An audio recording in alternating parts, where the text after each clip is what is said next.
So, hi everyone, my name is Ravis and I teach philosophy and literature. And welcome to yet another lecture. In this video, we are going to learn structuralism. Again, structuralism is a major literary, कह सकते हैं कि literary theory है, जहाँ पे जो text है, जो works हैं, जो books हैं, जो novels हैं, है ना, उसको structurally पढ़ा जाता है. So, this was a philosophical moment. This was a linguistic moment. That came in France, especially in 1950s and 1980s. 1950s and 1980s. ये एक ऐसा मोमेंट था खासकर लिटरेचर के अंदर, लिटरेरी थ्योरी के अंदर, जहाँ पे देखा जा रहा था जैसे कुछ ऐसे राइटर्स थे जैसे एंथ्रोपोलॉजिस्ट क्लाउड लेवी-स्ट्रॉस थे, है ना, फ्रेडिनेंड डी शोशार थे, लिंग्विस्ट, और रोला बार्थ लिटरेरी क्रिटिक थे. इन लोगों की वर्क्स के अंदर स्ट्रक्चरलिज्म देखा गया. तो जैसा टाइटल सजेस्ट करता है स्ट्रक्चरलिज्म, है ना, विच मीन्स कि स्ट्रक्चर की बात हो रही है ना, स्ट्रक्चर की बात हो रही है. कहता है कि स्ट्रक्चरलिस्ट जो थे उनका मानना था कि जो थिंग्स है, जिसकी मीनिंग होती है, कोई भी चीज़ें, स्पेशली टेक्स्ट के अंदर, लिटरेचर के अंदर, बुक्स के अंदर, नॉवेल्स के अंदर, पोइट्री के अंदर, तो कहता है things can not be understood in isolation. कोई भी चीज़ें जो है, कोई भी टेक्स्ट जो है, तो कह सकते हैं कि थिंग्स, अब ये थिंग्स में क्या आ जाएगा, पोइट्री आ जाएगा, नॉवेल्स आ जाएगा, या कोई भी लिटरेरी थिंग्स, कहता है can not be understood, can not be understood in isolation, है ना. विच मीन्स कि जो टेक्स्ट है, जो मीनिंग है, वो कभी आइसोलेशन में हम नहीं समझ सकते, है ना. इसलिए कहता है they have to be seen in the context of the larger structure that they are part of. मतलब कि एक मीनिंग जो होता है किसी पर्टिकुलर टेक्स्ट का, एक मीनिंग जो होता है किसी पर्टिकुलर नॉवेल का, एक मीनिंग जो होता है किसी पर्टिकुलर पोइट्री का, उसको हम एज एन आर्बिट्रेरी या फिर एज एन आइसोलेशन में नहीं देख सकते. मतलब कि उसके ब्रॉडर स्ट्रक्चर के पार्ट को हमें समझना पड़ेगा, तभी जाके हम इसको समझ सकते हैं. जैसे एग्जाम्पल के थ्रू हाउस का मैंने एग्जाम्पल दिया, या ट्री का आप एग्जाम्पल ले लो, है ना. तो जैसे हाउस है, तो हाउस जो है वो इसका एक अपना स्ट्रक्चर है, एक अपना स्ट्रक्चर को फॉलो करता है. इसमें डोर्स हैं, विंडोज हैं, ब्रिक्स हैं, है ना. तो ये जो हाउस है, इस हाउस की मीनिंग तभी समझ आएगी जब हम एक ब्रॉडर स्ट्रक्चर को समझेंगे, विच इज एन, इसका आर्किटेक्चर को समझेंगे, ठीक है, तभी इसकी मीनिंग निकल के आएगी. उसी तरीके से जो ट्री है, ट्री में क्या होता है, ब्रांचेस होते हैं, है ना, फिर ये तना होगा, रूट्स होंगे इसके, फ्रूट्स होंगे इसके. तो हम जब ट्री को पढ़ेंगे तो ट्री की जो मीनिंग है, ट्री का जो एसेंस है, ट्रू एसेंस है, वो तभी समझ आएगा जब हम उसको as a tree, as a whole पढ़ेंगे, ना कि हम सिर्फ ब्रांच पढ़ेंगे. अगर ब्रांच पढ़ेंगे तो हमें ट्री नहीं समझ आएगी. तो यहाँ पे जो स्ट्रक्चरलिस्ट थे, उनका कहना था कि there is a structure, there is an underlying structure, जो कि एक ब्रॉडर स्ट्रक्चर बनाता है और उसके छोटे छोटे पार्ट्स होते हैं, है ना. विच मीन्स कि जो भी चीज़ें हैं, जो भी टेक्स्ट है, उस टेक्स्ट को हम इजीली नहीं समझ सकते जब तक कि हम उसके ब्रॉडर सेंस को नहीं समझेंगे. उसको आइसोलेशन में हम रख ही नहीं सकते, उसको आइसोलेट करके हम पढ़ ही नहीं सकते, है ना. जैसे थोड़ा ये न्यू क्रिटिक्स के अगेंस्ट था. अगर न्यू क्रिटिज्म में क्या हो रहा था, न्यू क्रिटिज्म में कह रहा था कि जो टेक्स्ट है, सारी की सारी मीनिंग टेक्स्ट के अंदर ही है ना. There is nothing outside the text, which means कि टेक्स्ट के, अगर हम टेक्स्ट को एनालाइज करेंगे तो हम चीज़ों को समझ जाएंगे. बट यहाँ पे क्या है, यहाँ पे ये है टेक्स्ट को समझने के लिए, किसी पर्टिकुलर चीज़ को समझने के लिए हमें उसके ब्रॉडर स्ट्रक्चर को समझना पड़ेगा. Hence this is called structuralism. I hope this is very very clear to you. जिस तरह से हम घर को समझने के लिए सिर्फ विंडोज, डोर, इसको नहीं समझते, बल्कि as a whole structural form को समझते हैं, है ना. जैसे घर को बनाते हैं ना, घर को एक के बाद एक के बाद एक के बाद लेयर बनाते हैं घर को, तब जाके घर बिल्ड होता है ना. तो उसी को स्ट्रक्चर्ड फॉर्म में है, क्योंकि घर भी एक स्ट्रक्चर्ड फॉर्म में है, ठीक है. तो I hope this is very very clear to you. अब एक ब्रॉडर एस्पेक्ट में समझ आ गया होगा स्ट्रक्चरलिज्म है क्या. किसी भी चीज़ों के, किसी भी पोइट्री के अंदर उसकी जो सिग्निफिकेंस है, उसकी जो मीनिंग है ना, वो एसेंस, उसका प्योर एसेंस में नहीं होता, बल्कि हमेशा आउटसाइड होता है. सपोज इस घर को हम जब बाहर से देखेंगे, है ना, जब बाहर से देखेंगे तब जाके हमें इसके स्ट्रक्चर को समझ आएगा, लेकिन अगर हम घर के अंदर से घर को देखेंगे तो घर के स्ट्रक्चर्स हमें समझ नहीं आएगी। उसी तरीके से अगर ट्री के ऊपर चढ़ के देखेंगे हम ट्री को तो ट्री हमें समझ नहीं आएगा। लेकिन if you look far away from the tree से दूर खड़े होकर जब आप ट्री को देखोगे तो you will be able to understand कि ये 3 डायमेंशनल वर्ल्ड में है ना। इसके तने हैं, इसके ब्रांचेस हैं, लीव्स हैं, है ना, तब पता चलता है कि हाँ this is a whole tree. ठीक है, I hope this is very clear to you. अब वो कहते हैं जो मीनिंग है, किसी भी टेक्स्ट की जो मीनिंग है ना, वो ह्यूमन माइंड से आता है, ह्यूमन माइंड से आता है, विच मीन्स कि किसी भी चीज की, किसी भी स्ट्रक्चर का, किसी भी पोइट्री का, किसी भी नॉवल का, किसी भी मतलब लिटरेचर के अंदर किसी भी चीज को हम जब पढ़ते हैं तो उसकी जो ट्रू एसेंस है, उसका जो ट्रू मीनिंग है, वो कहाँ से आता है? वो अपने आप में नहीं होता है। जैसे हमने पढ़ा था ना, थिंग्स इन देमसेल्व्स, वो अपने आप में नहीं है बल्कि ह्यूमन माइंड के अंदर है। जैसे सपोज अगर हम किसी पोम को पढ़े तो किसी पोम की जो मीनिंग है वो मीनिंग उस पोएट्री के अंदर नहीं है बल्कि ह्यूमन माइंड के अंदर है, जो ह्यूमन माइंड उसको रीड कर रहा होता है। जैसे रीडर रिस्पॉन्स थ्योरी है, तो रीडर के बेसिस पे रीडर क्या रिस्पॉन्स कर रहा है किसी पर्टिकुलर टेक्स्ट का, रीडर क्या रिस्पॉन्स कर रहा है किसी पर्टिकुलर पोम का, तो उसकी मीनिंग रीडर के बेसिस पे निकाली जाती है। बिल्कुल उसी तरीके से जो स्ट्रक्चरलिस्ट हैं उनका मतलब, उनका मानना था कि जो ह्यूमन माइंड है वही मीनिंग या फिर वही एसेंस क्रिएट करता है, ना कि उस पर्टिकुलर टेक्स्ट में वो एसेंस मिलेगा हमें। ठीक है, तो जो स्ट्रक्चरलिस्ट अप्रोच है it takes us further away from the text, मतलब टेक्स्ट से दूर ले जाता है हमें, जो टेक्स्ट है उस टेक्स्ट से दूर ले जाता है बल्कि उसके स्ट्रक्चर में हमें ले जाता है कि उस टेक्स्ट के पीछे स्ट्रक्चर क्या है। अब जैसे जैसे हम आगे पढ़ेंगे, क्लाउड लेवी-स्ट्रॉस को पढ़ेंगे, रोला बार्थ को पढ़ेंगे, है ना, जैसे लेवी-स्ट्रॉस का मिथ पढ़ेंगे, रोला बार्थ का टेक्सचुअल एनालिसिस पढ़ेंगे, है ना, या फिर रोमन याकुब्सन का पढ़ेंगे, तो हमें धीरे धीरे इसके एसेंस समझ आने लगेंगे कि किस तरह से स्ट्रक्चर को अलग किया गया है ना, और वो एक ब्रॉडर सेंस में स्ट्रक्चर बनता है और जो टेक्स्ट की जो मीनिंग होती है वो उसी सेंस में हमें समझ आती है। ठीक है, तो यहाँ पे इस लेक्चर से हमें ये सबसे पहले क्वेश्चन करना पड़ेगा कि लिटरेरी है क्या, what do we mean by literary, या फिर नैरेटिव वर्क कैसे करता है, हाउ डू नैरेटिव वर्क, किसी चीज़ को जो हम नरेट करते हैं, कहानी को, पोइट्री को, वो नरेट किस तरह से होता है, या फिर what is the poetic structure. इन तीनों चीज़ों पे हम आज फोकस करेंगे। So we will try to understand what Ferdinand de Saussure was trying to say. पहले जो important राइटर थे Ferdinand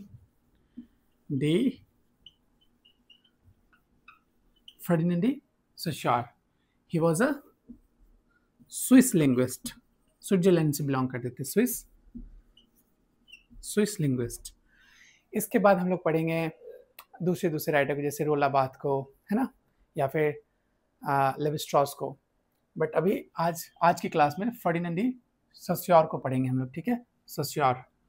नाउ इनका एक मेजर वर्क था course in general linguist, course in general linguist, जो कि 1916 में पब्लिश हुआ था। Again this is a very major work, course in general, नाम से पता चलता है कोर्स। ये जो बुक था it was not compiled by Ferdinand de Saussure himself, but it was compiled by his 2 students, जिनका नाम था, पहला का नाम था Albert चेचेई,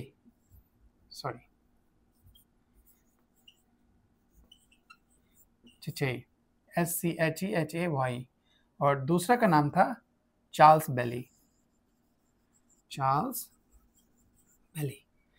These two were the students of Ferdinand de Saussure, और इन दोनों ने मिलकर कंपाइल किया था कोर्स इन जनरल लिंग्विस्टिक्स। इनके जितने भी लेक्चर्स थे, इनके जितने भी वीडियोस थे या फिर क्लासरूम स्टडीज थे, है ना, वहाँ से इन्होंने कंपाइल करके इस बुक को पब्लिश किया था, कोर्स इन जनरल लिंग्विस्ट, जो कि प्योरली जो western literary theory and criticism है उसको बदल के रख दिया था, क्योंकि दिस वाज द मेजर, कह सकते हैं कि ग्राउंड ब्रेकिंग वर्क या ग्राउंड ब्रेकिंग आइडिया था लिटरेचर को समझने का, टेक्स्ट को समझने का, टेक्स्ट को एनालिसिस करने का, लिटरेचर को समझने का, लिटरेचर को एनालिसिस करने का। क्लियर है? अब इनके जो वर्क्स हैं इसको एक एक करके देखते हैं कि अपने इस बुक में इन्होंने क्या क्या बोला, और उसी से इंस्पिरेशन लेके आगे रोला बार्थ लिखेंगे, उसी से इंस्पिरेशन लेके आगे मिथ का जो एक और एंथ्रोपोलॉजिस्ट थे क्लाउड लेवी-स्ट्रॉस, है ना, वो किस तरह से मिथ को एनालिसिस करते हैं, तो इसी के बाद आगे चलेंगे। क्लियर है?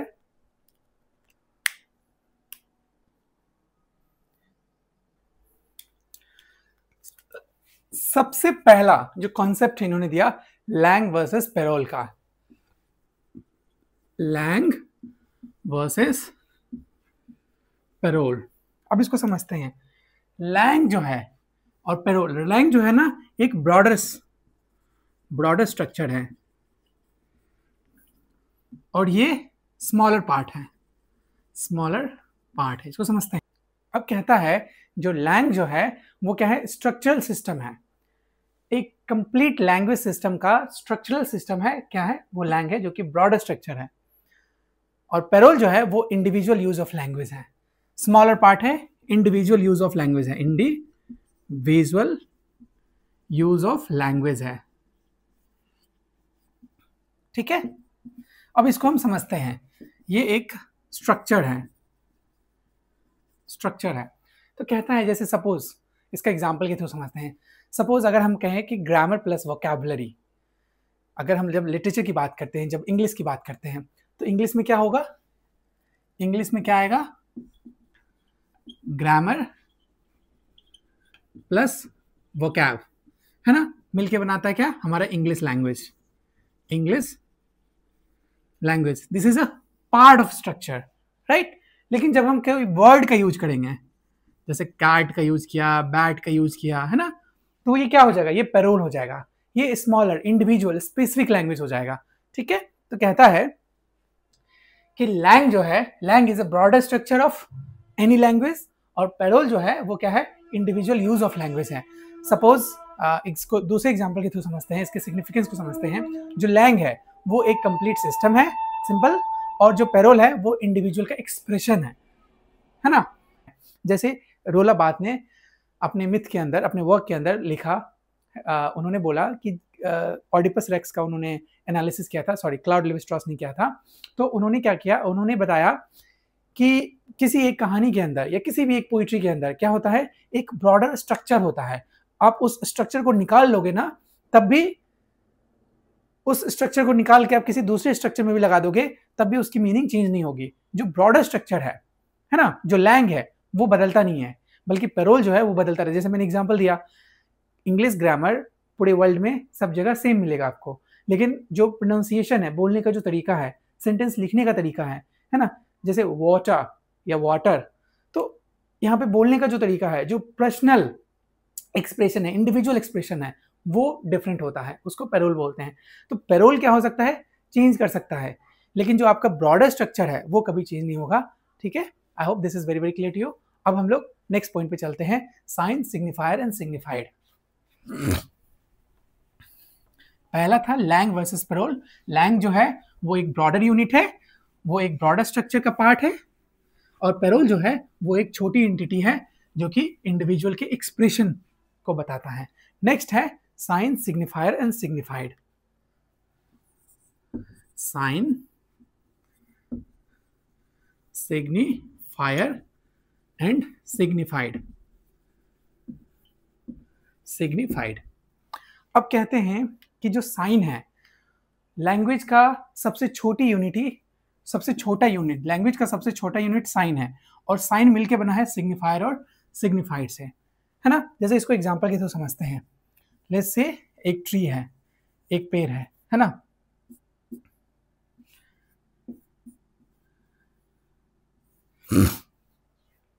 अब कहता है जो साइन है उसके अंदर दो छोटे छोटे यूनिट होते हैं। जो साइन है वो क्या है, बेसिक यूनिट है, उसका मतलब लैंग्वेज का सबसे बेसिक यूनिट है, और every sign has a 2 unit. पहला सिग्निफायर जो बोलते हैं साउंड इमेज, जिसको कहते हैं साउंड इमेज,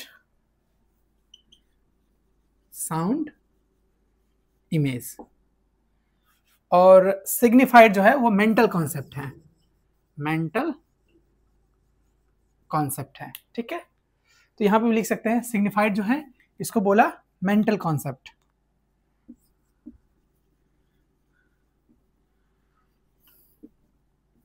अब इसको एग्जांपल के थ्रू समझते हैं।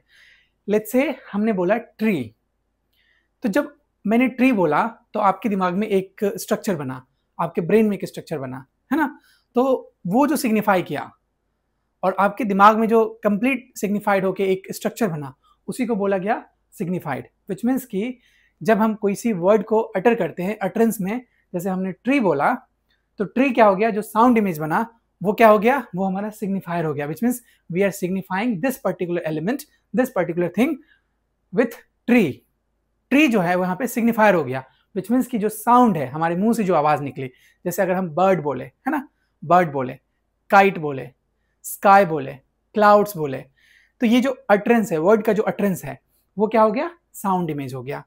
लेकिन जैसे ही हमने क्लाउड्स बोला तो हमारे दिमाग में क्या हो गया, हमारे ब्रेन के अंदर एक मेंटल इमेज बना, वो मेंटल इमेज क्या कहलाएगा, वो कहलाएगा सिग्निफायर। तो ये जो ट्री हमारे दिमाग में बना वो क्या हो गया, वो सिग्निफायर हो गया, सिग्निफायर हो गया। तो कहता है किसी भी लैंग्वेज सिस्टम का, किसी भी लैंग्वेज का, चाहे वो जापानीज लैंग्वेज हो, चाहे वो इंग्लिश लैंग्वेज हो, चाहे वो हिंदी लैंग्वेज हो, संस्कृत हो, है ना, मराठी हो, कोई भी लैंग्वेज हो, उसका जो सबसे छोटी यूनिटी होती है, छोटा यूनिट जो होता है वो होता है साइन। और साइन दो डिफरेंट पार्ट से बना है, सिग्निफायर और सिग्निफाइड से। हम साइन के थ्रू ही लैंग्वेज को समझ सकते हैं, without sign we can not understand any language. और साइन को समझने के लिए हमें सिग्निफायर और सिग्निफाइड को समझना पड़ेगा, विच मीन्स कि उसके साउंड इमेज को पढ़ना पड़ेगा, उसके साउंड इमेज को जानना पड़ेगा, और उसके साथ साथ जो हमारे मेंटल कॉन्सेप्ट बनता है। अब कहता है कि इसका रिलेशन जो है वो आर्बिट्रेरी इन नेचर है। इस दोनों का जो रिलेशन है, सिग्निफायर और सिग्निफाइड का जो रिलेशन है वो आपस में आर्बिट्रेरी है ना। वर्ड इसका क्या मतलब हुआ, आर्बिट्रेरी का क्या मतलब हुआ, विच मीन्स कि ये दोनों के आपस में कोई कनेक्शन नहीं है, दूर दूर तक इसका कोई कनेक्शन नहीं है ना। जैसे इसको भी एग्जांपल के थ्रू समझते हैं। जैसे हमने ट्री बोला, तो जैसे ही मैंने ट्री बोला, सामने वाले के दिमाग में एक मेंटल कॉन्सेप्ट बना, एक ट्री बना, एक ट्री का शेप बना दिमाग में, और समझ गया कि वो पेड़ की बात की जा रही है। लेकिन अगर यही आप जापान चले जाओगे तो जापान में अगर आप ट्री बोलोगे तो जो जापानीज हैं, जिन्होंने कभी इंग्लिश नहीं पढ़ी, उसे नहीं पता होगा कि ट्री कहते किसको हैं। तो उसके मेंटल दिमाग में, उसके मेंटल फैकल्टी में क्या बनेगा, उसका स्ट्रक्चर नहीं बनेगा, वो समझ ही नहीं पाएगा कि कहने का जा रहा है। जैसे अगर हमने बोला, अगर कोई जापानीज, अगर कोई चाइनीज इंडिया आ गया और हमने पेड़ बोला, है ना, हिंदी में अगर हमने पेड़ बोला, तो मे भी उसे नहीं पता होगा कि पेड़ है क्या। तो ये जो साउंड इमेज जो हमने बोला मुंह से, जो अटरेंस था हमारा, वो उसको समझ ही नहीं आया, क्योंकि यहाँ पे आर्बिट्रेरी है, दोनों आपस में आर्बिट्रेरी है। अगर यही फ्रांस चले जाओगे, यही जर्मनी चले जाओगे, तो इसी वर्ड की मीनिंग बदल जाती है ना। इसका जो सिग्निफायर बन रहा है, इसका जो सिग्निफाइड है, सॉरी, इसका जो सिग्निफायर है वो अलग अलग होगा। तो यही कहता है कि सिग्निफायर एंड सिग्निफाइड में क्या है, सबसे बड़ा जो उसने कॉन्सेप्ट दिया कि दोनों आपस में आर्बिट्ररी नेचर में है, मतलब दोनों आपस में बिल्कुल अलग अलग हैं, दोनों का कोई कनेक्शन नहीं है एक दूसरे से। इसी वजह से हमें साउंड इमेज को समझना पड़ता है और उसके मेंटल कॉन्सेप्ट को समझना पड़ता है, तभी जाके एक साइन बनता है और तभी जाके एक लैंग्वेज बनता है, एक प्रॉपर लैंग्वेज बनता है। ठीक है, I hope this is very very clear to you now. अब हम लोग आगे चलते हैं।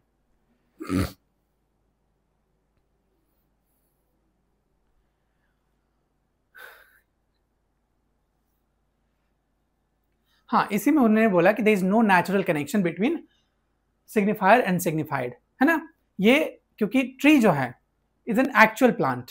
ट्री, जब हम ट्री बोलेंगे तो किसी के दिमाग में कोकोनट का ट्री बनेगा, किसी के दिमाग में बनियन ट्री बनेगा, किसी के दिमाग में एप्पल ट्री बनेगा, है ना। तो वो जो सिग्निफायर है, सिग्निफायर और सिग्निफाइड में आर्बिट्ररी नेचर है, क्योंकि जो हम बोल रहे हैं उसका जो मीनिंग, जो कॉन्सेप्ट बन रहा है, जरूरी नहीं कि वही होगा। इसलिए कहता है कि क्योंकि आपस में जब हम लैंग्वेज को पढ़ रहे होते हैं तो लैंग्वेज के साइन को पढ़ना पड़ेगा, और साइन में क्या है, दो डिफरेंट पार्ट्स हैं, जो मैंने अभी बताया, सिग्निफायर और सिग्निफाइड। जब हम दोनों को समझ लेते हैं तब जाके क्या होता है, एक ट्रू मीनिंग बनता है। लेकिन इस मीनिंग को समझने के लिए हमें उसका ब्रॉडर स्ट्रक्चर, मतलब ब्रॉडर स्ट्रक्चर को पढ़ना पड़ेगा। यही स्ट्रक्चरलिज्म कहता है। क्लियर है। अब उन्होंने बोला देयर आर मेनी डिफरेंसेस, अब उसको समझते हैं हम लोग।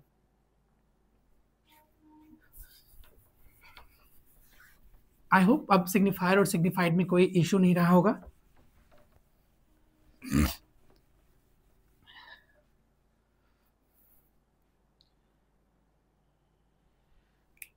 अब कहता है मीनिंग बाय डिफरेंस। जो फ्रेडिनेंड शोशार हैं, उन्होंने आर्ग्यू करते हैं कि मीनिंग है वो इनहेरिट नहीं है, वर्ड के अंदर मीनिंग इनहेरिट नहीं है, बल्कि वो थ्रू डिफरेंसेस के थ्रू हमें समझ आती है। जैसे हम एग्जांपल देते हैं, जैसे हमने एग्जांपल दिया कैट, जो कैट की जो मीनिंग है ना, वो हमें तभी समझ आएगा जब हम डॉग को समझेंगे। जैसे नाइट है, एक मिनट,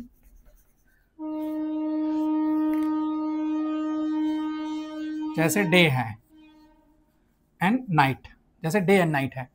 तो हम डे को तभी समझ पाएंगे जब हम नाइट को समझेंगे, है ना। कैट को तभी समझ पाएंगे जब हम डॉग को समझेंगे, विच मीन्स कि कैट तभी हमें समझ आएगी क्योंकि वो डॉग नहीं है ना। आपके सामने अगर कैट को रख दिया जाए तो आप कैट को तभी समझ पाओगे जब आप समझोगे कि cat is not a dog. उसी तरीके से डे हम तभी समझ पाएंगे क्योंकि ये कहता है कि जो लैंग्वेज है वो अपने आप में क्या है, कॉन्ट्राडिक्शन में होता है ना, एक बाइनरी अपोजिशन फॉलो करता है। We can only understand white in comparison with the darkness. अगर डार्क, हर चीज डार्क ही होगा तो आप सफेद को समझ ही नहीं पाओगे, है ना, लाइट को समझ ही नहीं पाओगे। अगर हर चीज, अगर कह ले कि हर जगह डॉग ही डॉग होगा तो आप कैट को नहीं समझ पाओगे, है ना। अगर हर जगह डे ही होगा तो आप नाइट को नहीं समझ पाओगे, है ना। तो कहता है कि कोई भी चीज की जो मीनिंग होती है, किसी भी वर्ड की जो मीनिंग होती है ना, उसको हम तभी समझ सकते हैं थ्रू डिफरेंसेस बिटवीन साइंस। अब ये साइन क्या है, कैट का साइन है। साइन हमने पढ़ा, साइन का मतलब सिग्निफायर और सिग्निफाइड। जब हमने कैट बोला तो जो कैट बोलने के साथ साथ जो मेंटल इमेज हमारे अंदर बना, उसी को क्या बोला, उसी को हमने बोला साइन। तो कैट का साइन डॉग का साइन से अलग है, तभी हम कैट को समझ पा रहे हैं। डे का साइन नाइट के साइन से अलग है, तभी हम नाइट को समझ पा रहे हैं। I hope this is very very clear to you. इसमें ज्यादा कुछ है नहीं, बस यही है। अब हम लोग आगे चलते हैं। अगला कॉन्सेप्ट है सिंक्रोनिक वर्सेस डायक्रॉनिक।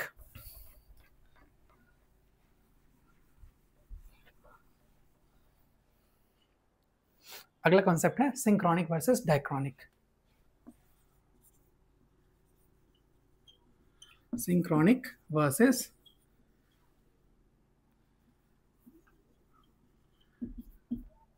डायक्रॉनिक, ठीक है। DIACH, एक मिनट, DI सही तो लिख रहा था, एक minute. Diachronic, synchronic versus diachronic. अब ये अच्छे से समझना पड़ेगा। सिंक्रोनिक जो है वो क्या है, this is the study of language at any given point of time. Synchronic हो गया study of language, study of language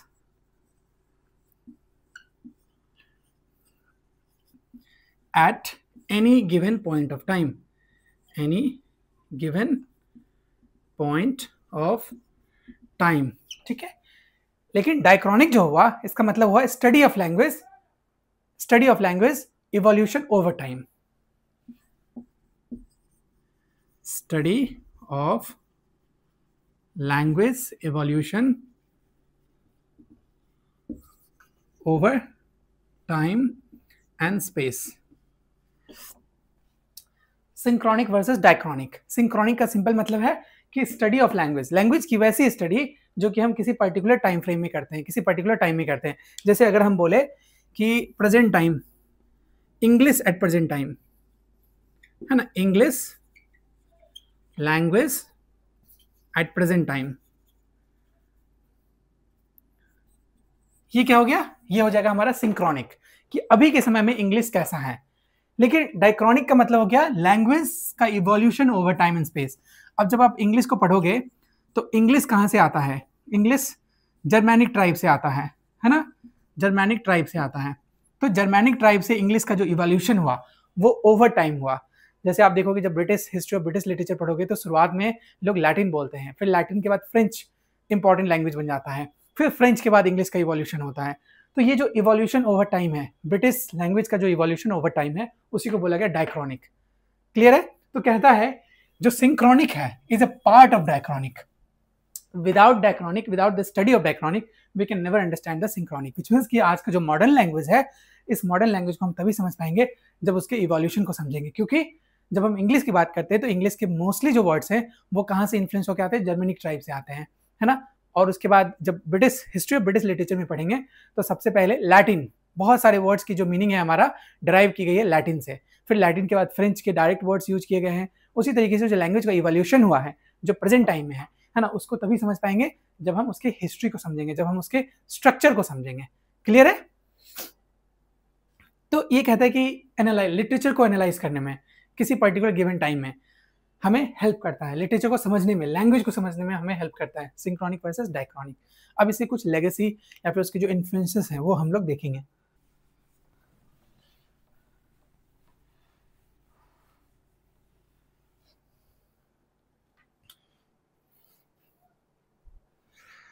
अब जैसे स्ट्रक्चरलिज्म है, ये इंस्पायर करता है क्लाउड लेवी-स्ट्रॉस, एक राइटर थे जिसका नाम है क्लाउड लेवी-स्ट्रॉस, क्लाउड लेवी-स्ट्रॉस, ठीक है।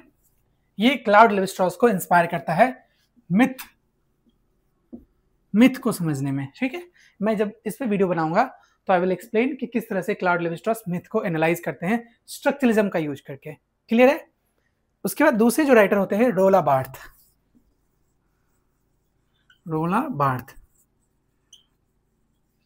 ये क्या करते हैं, ये इंग्लिश लैंग्वेज को समझने की कोशिश करते हैं, लिटरेचर को समझने की कोशिश करते हैं,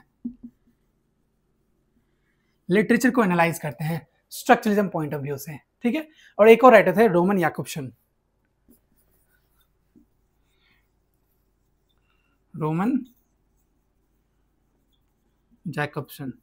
ठीक है। ये पोइट्री को करते हैं। अब थोड़ा आपको कंफ्यूजन हो रहा होगा कि क्लाउड लेवी-स्ट्रॉस मिथ को कैसे एनालाइज करता है, बार्थ लिटरेचर को कैसे एनालाइज करता है, रोमन जैकब्सन पोइट्री को कैसे एनालाइज करता है। तो सिंपल समझो कि जो लैंग्वेज सिस्टम है ना, एक लैंग्वेज सिस्टम है, वो लैंग्वेज सिस्टम अपने आप में क्या करता है, अपने आप में एक ट्रू मीनिंग रखता है। अब उसी लैंग्वेज सिस्टम को आप, जैसे पोइट्री का एक स्ट्रक्चर होगा, क्लियर है। जैसे सपोज अगर माने कि हमने एक पोम लिखा, उस पोम के अंदर सपोज सेस्टेट होगा, है ना, या फिर ऑक्टेट होगा, या फिर कपलेट होगा, तो उसका एक स्ट्रक्चर फॉलो कर रहा है। तो उस स्ट्रक्चर को आप निकाल भी दोगे तब भी उस पोइट्री की मीनिंग रहेगी, लेकिन उस पोइट्री की मीनिंग तभी हम समझ पाएंगे जब उस ब्रॉडर स्ट्रक्चर को पढ़ेंगे। और वो जो ब्रॉडर स्ट्रक्चर है, जो अंडरलाइंग स्ट्रक्चर है, वो अंडरलाइंग स्ट्रक्चर की मीनिंग तभी तक वैलिड है जब तक हम उसके थ्रू पढ़ रहे होते हैं, उसके कॉन्टेक्स्ट में पढ़ रहे होते हैं। और उस स्ट्रक्चर को अगर हम उससे निकाल भी देंगे तो उस स्ट्रक्चर के बेसिस पे और भी चीज़ें हम लिख सकते हैं। सपोज जैसे हमने सोनेट लिखा, तो सोनेट एक स्ट्रक्चर का फॉर्म है। तो सोनेट में क्या होता है, 14 लाइन का स्टेंजा होगा, फिक्स्ड है, 14 लाइन का स्टेंजा होगा। तो अब ये सोनेट का स्ट्रक्चर है जिसमें 4 + 6 + 2 होता है, नहीं 6 + 6 + 2 होता है ना, या फिर 8 + 4 + 2 होता है। तो ये जो स्ट्रक्चर है सोनेट लिखने का, इस स्ट्रक्चर को आप निकाल भी दोगे किसी पर्टिकुलर सोनेट से, तो भी आप इस स्ट्रक्चर के बेसिस पे दूसरा सोनेट लिख सकते हो। लेकिन इस पर्टिकुलर सोनेट की मीनिंग तभी निकल आएगी जब आप उस पर्टिकुलर स्ट्रक्चर को पढ़ोगे। जैसे अगर हम शेक्सपियरियन सोनेट पढ़ रहे होते हैं, तो शेक्सपियरियन सोनेट का जो रेपुटेशन है ना, उसका जो राइमिंग स्कीम है, उस राइमिंग स्कीम के बेसिस पे हम अदर पोइट्री भी कर सकते हैं, अदर सोनेट लिख सकते हैं। लेकिन इस पर्टिकुलर सोनेट को तभी हम समझ पाएंगे जब हम उसके राइमिंग स्कीम को पढ़ेंगे, उसके राइमिंग स्कीम के थ्रू समझेंगे। आई होप अब क्लियर हो गया होगा। अब जब हम मिथ को एनालिसिस करेंगे क्लाउड लेवी-स्ट्रॉस की क्लास में, है ना, और जब हम रोला बार्थ को करेंगे लिटरेचर में, तब हम एक एक करके जैसे जैसे एक एक राइटर पे आएंगे ना, वैसे वैसे आई विल एक्सप्लेन यू। क्योंकि यहाँ पे जब मिथ को एनालाइज करेंगे तो हम लोग पढ़ेंगे एक ग्रीक ट्रेजेडी है जिसका नाम है ऑडिपस रेक्स। इसको वो एनालाइज करता है। मैंने इस पे ऑलरेडी बहुत पहले वीडियो बना रखा था, लेकिन दोबारा से मैं बना दूंगा। अब दूसरा ये है कि ही वॉज अ सिमियोटिक्स। ये एक तरह से कह सकते हैं कि इन्होंने सिमियोटिक्स की शुरुआत की थी, मतलब लैंग्वेज को साइन क्यों पढ़ने की शुरुआत की थी। लैंग्वेज जो है वो साइन के पार्ट में पढ़ा जाता है। लैंग्वेज का सबसे छोटा यूनिट साइन होता है, साइन सिग्निफायर और सिग्निफाइड से मिलकर बना होता है ना। जैसे चार्ल्स सेंडर पियर्स थे, है ना, वो भी एक तरह से फाउंडिंग फिगर्स थे सिमियोटिक्स के। तो एक बार यूजीसी नेट ने क्वेश्चन पूछा था कि who among these are the founding fathers of semiotics. तो उसमें चार्ल्स सेंडर पियर्स भी आएंगे, उसके बाद हमारे क्या कहते हैं कोर्स इन जनरल लैंग्वेज के राइटर फ्रेडिनेंड डी शोशार भी आएंगे, है ना, क्लियर है। अब इसके बाद इंस्पिरेशन लेते हैं डीकंस्ट्रक्शन एंड पोस्ट स्ट्रक्चरलिज्म, उसको भी पढ़ेंगे जहाँ पे वो डिफरेंस को एनालाइज करेगा, रिलेशन सिस्टम को समझने की कोशिश करेगा, क्लियर है। तो आज की क्लास इतना ही, हम लोग मिलते हैं फिर अगली वीडियो में। अच्छा, यहाँ से यूजीसी नेट बहुत क्वेश्चन पूछता है, लैंग और पैरोल में डिफरेंस पूछ लेगा, सिंक्रोनिक वर्सेस डायक्रॉनिक पूछ लेगा, सिमियोटिक्स पूछ लेगा, लैंग में पैरोल की क्या मीनिंग है ना, लैंग की क्या मीनिंग है, ये सब पूछ सकता है। दोनों के बीच में क्या कनेक्शन है, आर्बिट्रेरी कनेक्शन है, वो पूछ सकता है ना। फिर ये पूछ सकता है कि डिफरेंस क्या है। ये सारे के सारे इस तरह के क्वेश्चंस एग्जाम में पूछे जा सकते हैं। अब हम लोग एक बार देख लेते हैं कि कुछ बचा तो नहीं है।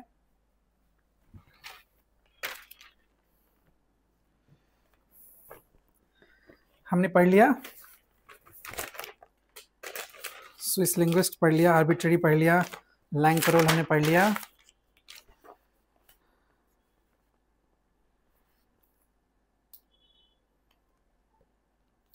अच्छा हाँ, एक और वर्ड, जब हम साइन सिग्निफाइड पढ़ रहे थे तो उसमें एक वर्ड उसने बोला सिंटैग्मेटिक एंड पैराडिग्मेटिक।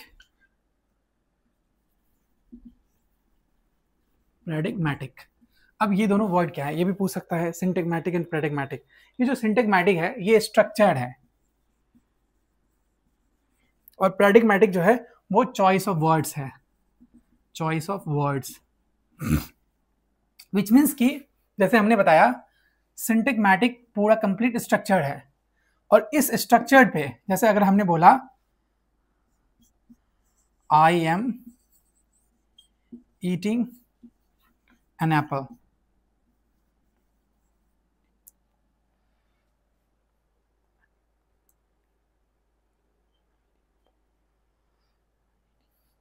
है ना, तो यहाँ पे जो चॉइस ऑफ वर्ड है पैराडिग्मेटिक चेंज हो सकता है। एप्पल की जगह हम बनाना भी कर सकते हैं, बनाना की जगह हम चेरी भी कर सकते हैं, है ना, लेकिन स्ट्रक्चर जो है वो चेंज नहीं होगा। ठीक है, जैसे आई चेंज नहीं होगा क्योंकि आई सब्जेक्ट है, यहाँ पे मैं कह रहा हूँ और मैं खा रहा हूँ, क्या मैं खाना ही खा रहा हूँ, ईटिंग, लेकिन ये बदल सकता है ना, अपने चॉइस के अनुसार इस चीज को हम बदल सकते हैं। तो वही कहता है ये जो पैराडिग्मेटिक है वो चॉइस ऑफ वर्ड्स है, अपने अपने वर्ड्स को अपने हिसाब से चूज करना, है ना। जापान में किसी और वर्ड को यूज करेगा एप्पल की जगह, इंडिया में एप्पल की जगह कुछ और वर्ड यूज होगा, है ना। फिर क्या कहते हैं, फिलीपींस में एप्पल की जगह कुछ और यूज होगा। तो वही कहता है जो चॉइस ऑफ वर्ड है उसको पैराडिग्मेटिक कहेंगे, और सिंटैग्मेटिक वो एक कंप्लीट स्ट्रक्चर होगा, विच मीन्स की ग्रामर होगा जब हम लैंग्वेज की बात करेंगे। ठीक है, I hope now it is very very clear to you. अब ऐसा कुछ है नहीं, इसके बाद रौला बात माइथोलॉजी पे बातें करते हैं, Vladimir Propp morphology of the folk tales, इस सब के बारे में हम लोग एक एक करके पढ़ेंगे। ठीक है, नेक्स्ट जो क्लास होगा वो क्लाउड लेवी स्ट्रॉस पे होगा। चलो, I will see you in the next one.